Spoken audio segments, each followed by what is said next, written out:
Welcome friends. বর্তমানে রাজ্য সরকার এবং কেন্দ্র সরকারের যে সকল স্কলারশিপগুলো রয়েছে সেগুলোর আবেদন প্রক্রিয়া শুরু হয়েছে।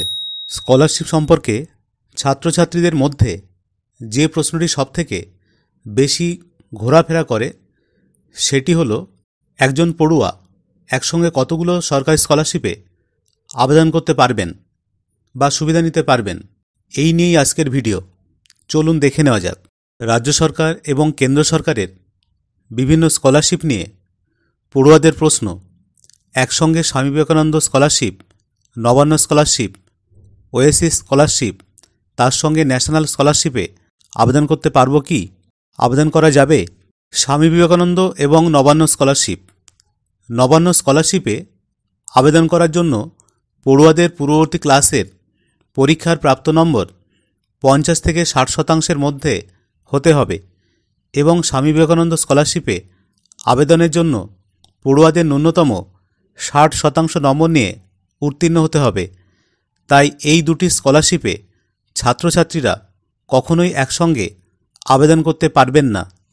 অন্যদিকে স্বামী বিবেকানন্দ এবং ওএসিস স্কলারশিপে পড়ুয়ারা একসঙ্গে আবেদন করতে পারবেন না সরকারি নিয়ম অনুযায়ী। এর আগে অনেক ছাত্রছাত্রী একসঙ্গে এই দুটি স্কলারশিপের সুবিধা ভোগ করেছে, তবে এবার থেকে আবেদনপত্র রিজেক্ট বা বাতিল হতে পারে।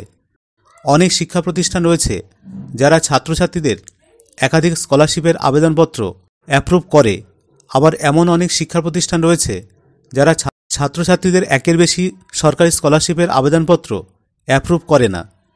তাই সেক্ষেত্রে স্কুল বা কলেজের সঙ্গে এ বিষয়ে কথা বলে নেওয়া জরুরি। ওএসিস এবং নবান্ন স্কলারশিপ, ছাত্রছাত্রী একই সঙ্গে ওএসিস এবং নবান্ন স্কলারশিপে আবেদন করতে পারবে এবং একসাথে এই দুই স্কলারশিপের সুবিধাও নিতে পারবে। অপরপক্ষে স্বামী বিবেকানন্দ এবং ন্যাশনাল স্কলারশিপ, যে সকল ছাত্রছাত্রী স্বামী বিবেকানন্দ স্কলারশিপের সুবিধা পাবে সেই ছাত্র বা ছাত্রী ন্যাশনাল স্কলারশিপের সুবিধা থেকে বঞ্চিত থাকবে। অর্থাৎ ছাত্রছাত্রীরা একসাথে এই দুই স্কলারশিপের সুবিধা নিতে পারবেন না। ওএসিস এবং ঐক্যশ্রী স্কলারশিপ, ঐক্যশ্রী স্কলারশিপে শুধুমাত্র সংখ্যালঘু অর্থাৎ ওবিসি-এ এর অন্তর্ভুক্ত ছাত্রছাত্রীরা আবেদন করতে পারবেন। তাই যে সকল ছাত্রছাত্রীরা ঐক্যশ্রী স্কলারশিপের সুবিধা পাবে তারা ওবিসি-এ ভুক্ত হওয়া সত্ত্বেও ওএসিস স্কলারশিপের সুবিধা পাবে না। তাই বন্ধুরা, সরকারের নিয়ম অনুযায়ী একজন পড়ুয়া একসঙ্গে দুটি সরকারের স্কলারশিপের সুবিধা নিতে পারবে না, কিন্তু পড়ুয়ারা সরকারি স্কলারশিপের সঙ্গে বেসরকারি স্কলারশিপের সুবিধা নিতে পারবে। সেক্ষেত্রে পড়ুয়াদের কোনো প্রকার অসুবিধা হবে না।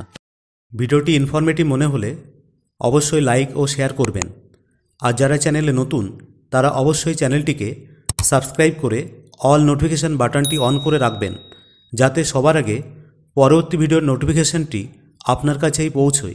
ধন্যবাদ।